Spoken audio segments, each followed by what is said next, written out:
Приветствую всех, уважаемые слушатели, на моем астрологическом канале. Сегодняшняя тема видео – карма в натальной карте. В данном видео попробуем расставить по местам астрологические термины: карма, кармический, натальный гороскоп, чтобы не было как в прислівье «казнить нельзя, помиловать». А также узнаем, есть ли кармическая задача у знаков зодиака, что такое термин карма и где карма в натальной карте и какая она. Что кармического вообще есть в гороскопе в натальном? Что такое кармический гороскоп? И где искать свою кармическую задачу и о чем она вообще? Обещаю вам только звездные факты, которые помогут вам в жизни огибать неприятные ситуации и строить ваш жизненный ландшафт. Можно услышать или увидеть такую информацию. В интернете, везде, где угодно. Там близнецы, раки или любой иной знак зодиака. Ваши кармические задачи такие-то. И приводится перечень качеств знака.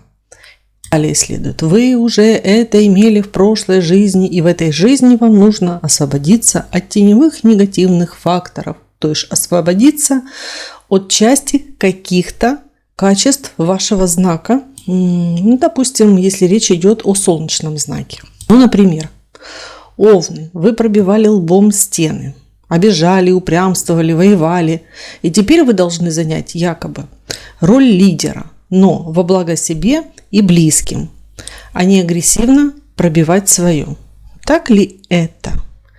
И имеет ли это и вот такое вообще хоть какое-то отношение к карме? И карма ли это? Корректно ли так говорить? Давайте разберемся. Значит, знак. Знак – это качественная характеристика. Надо отвечать на вопрос какой. Зеленый, голубой, синий, слабый, сильный, первый, спортивный. И знак зодиакальный, то бишь близнец, телец, овен и все остальные 12 знаков – это всего лишь элемент астрологического языка.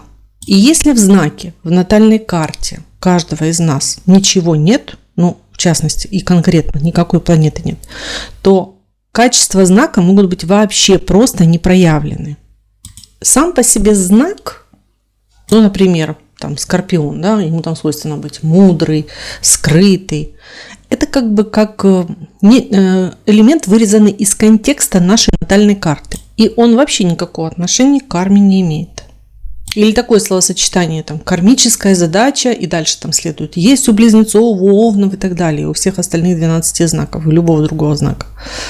И можно ли вообще так ставить вопрос? Давайте разберемся, что вообще понимается по терминам карма в астрологии, по крайней мере, с точки зрения классической европейской астрологии. Значит, карма – это врожденные качества, опыт, которым мы обладаем уже родившись, неосознанно обладаем.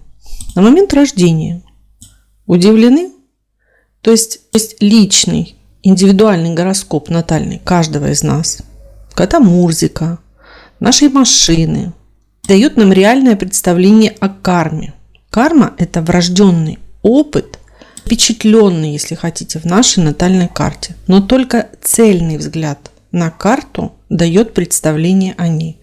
То есть все, что в натальной карте, это и является кармой, но только не в отдельности взятый каждый элемент, еще раз повторюсь, а взгляд на карму целиком. Понятно теперь, то есть у близнецов, у раков, у овнов и так далее, у 12 знаков, у знаков нет натальной карты.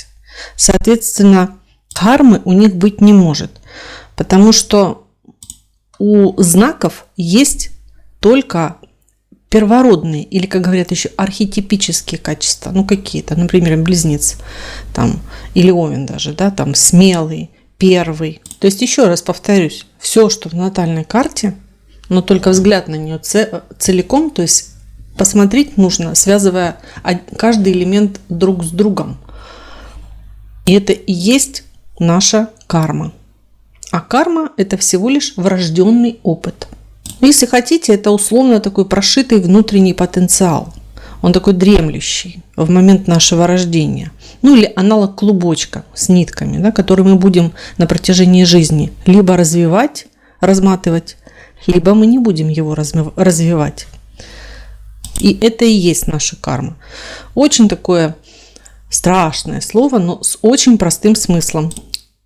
В других направлениях, эзотерических, оккультических. Под кармой может пониматься нечто другое.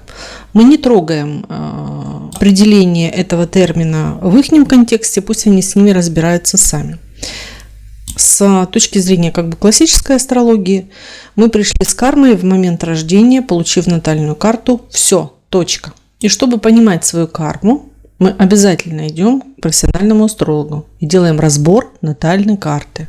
Что такое натальная карта? Смотри мое видео про натальную карту на моем канале.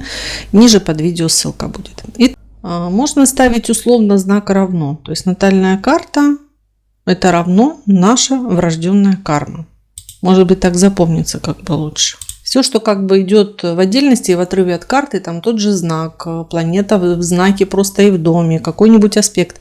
Это элемент кармы, вырезанный из контекста. И сам по себе он никакую карму не несет. Далее, в натальной карте карму можно условно разделить на карму, унаследованную нами от родителей, унаследованную нами по роду, от всех предков и во всех коленях, и наша собственная врожденная карма. Это врожденный опыт на момент рождения, и все это тоже в натальной карте.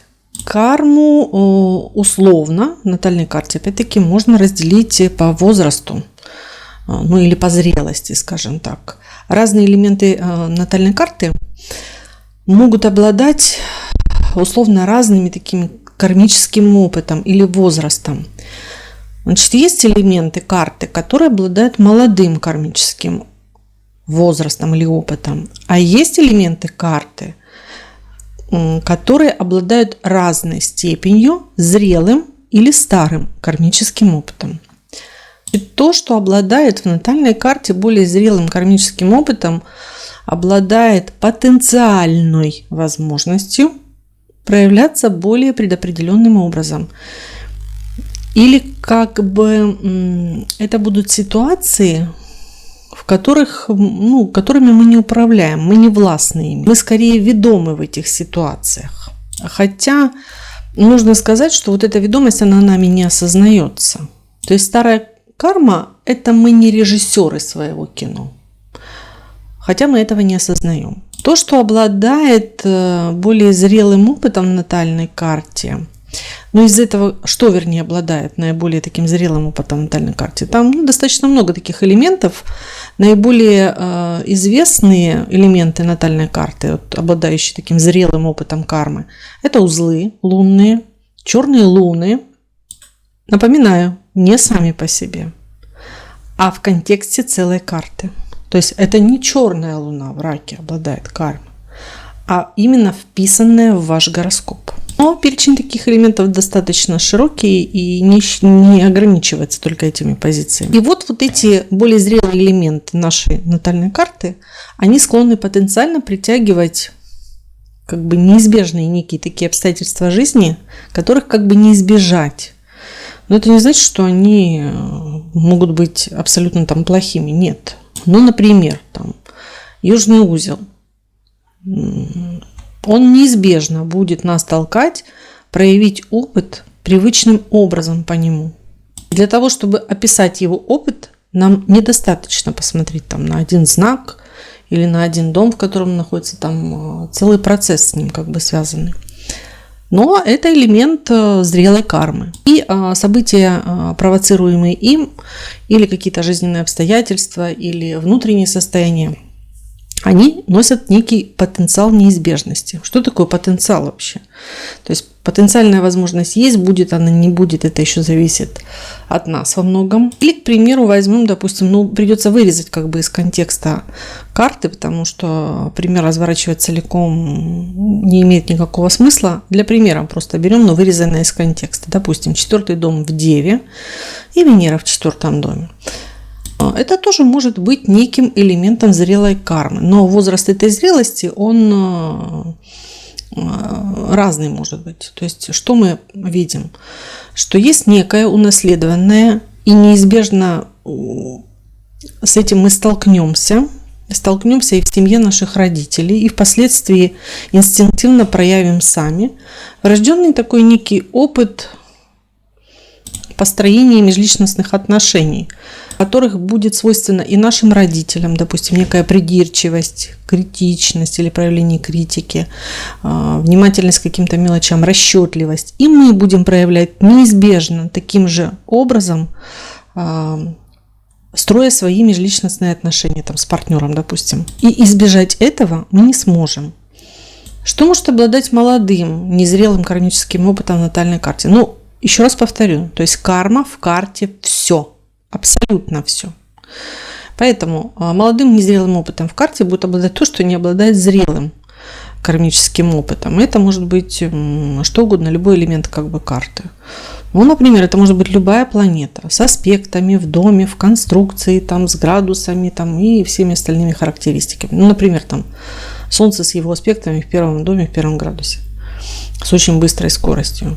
Здесь не будет в проявлении вот этого качества какой-то неизбежности.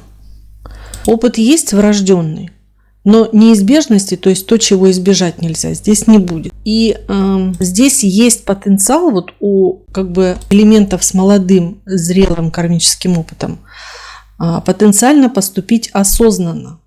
То есть когда мы где-то более-менее сами себе, почти режиссеры.